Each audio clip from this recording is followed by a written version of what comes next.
Bismillahirrahmanirrahim. Assalamualaikum warahmatullahi wabarakatuh.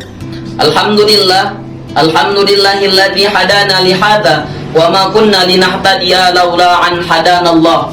Asyhadu an la ilaha illallah wa asyhadu anna Muhammadan abduhu wa rasuluh al-mab'uts rahmatan lil alamin la nabiyya ba'da. Bersyukur kepada Allah Subhanahu wa taala, hari ini masih Allah berikan kesempatan kita untuk hidup.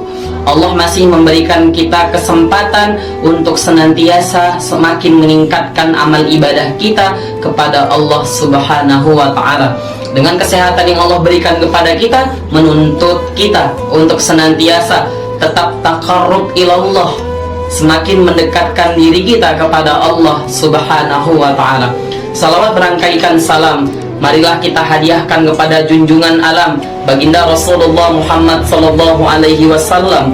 Allahumma sholli wa sallim alaihi tasliman katsira.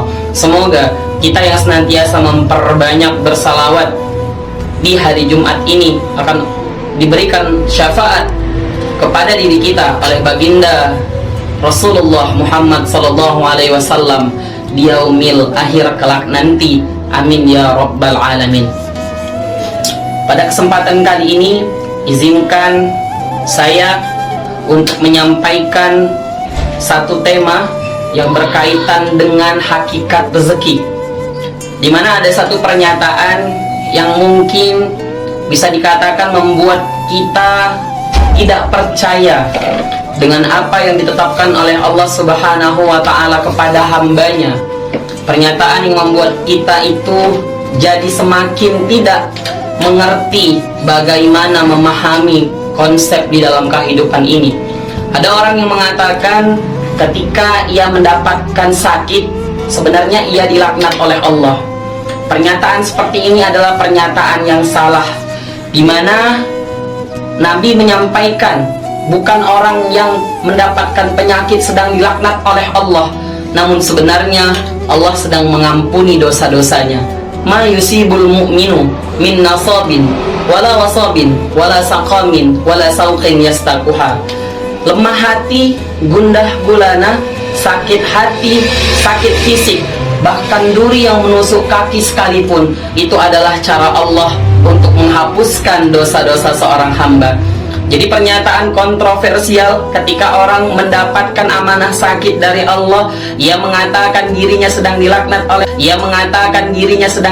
oleh Allah adalah sebuah pernyataan yang salah, bahwa ketika kita mengalami sakit sebenarnya Allah sedang menghapuskan dosa-dosa kita.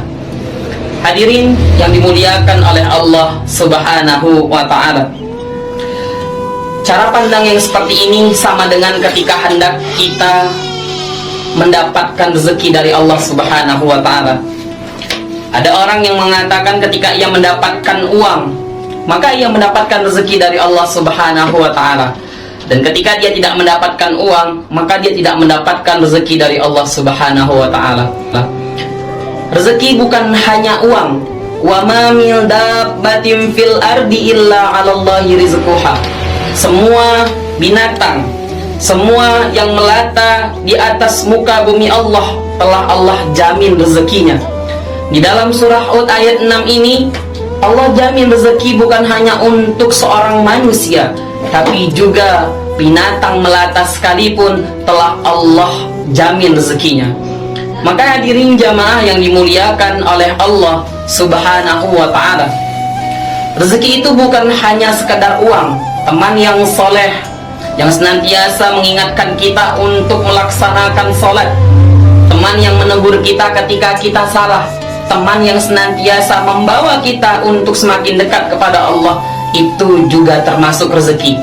Jadi ada orang yang mengatakan ketika ia mendapatkan uang, ia mendapatkan rezeki. Namun ketika dia tidak mendapatkan uang, ia mengatakan ia tidak punya rezeki. Uang bukan selamanya rezeki. Ketika uang itu ia pakai untuk senantiasa untuk kebutuhan dunia yang sampai kepada hal-hal yang dilarang oleh Allah Subhanahu wa Ta'ala.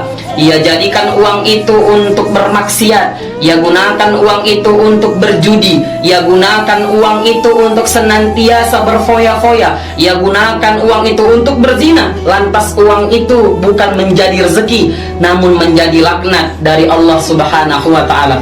Maka kesimpulan pada kesempatan kali ini, hadirin yang dimuliakan oleh Allah Subhanahu wa Ta'ala, mari kita jadikan diri kita sebagai orang-orang karramna bani Adam ala katsirin minal khalqi wa faddalnahum tafdila, orang-orang yang senantiasa mendapatkan kemuliaan dari Allah. Kita adalah keturunan Nabi Adam yang sangat mulia, yang diciptakan oleh Allah Subhanahu wa Ta'ala. Laqad khalaqnal insana fi ahsani taqwim.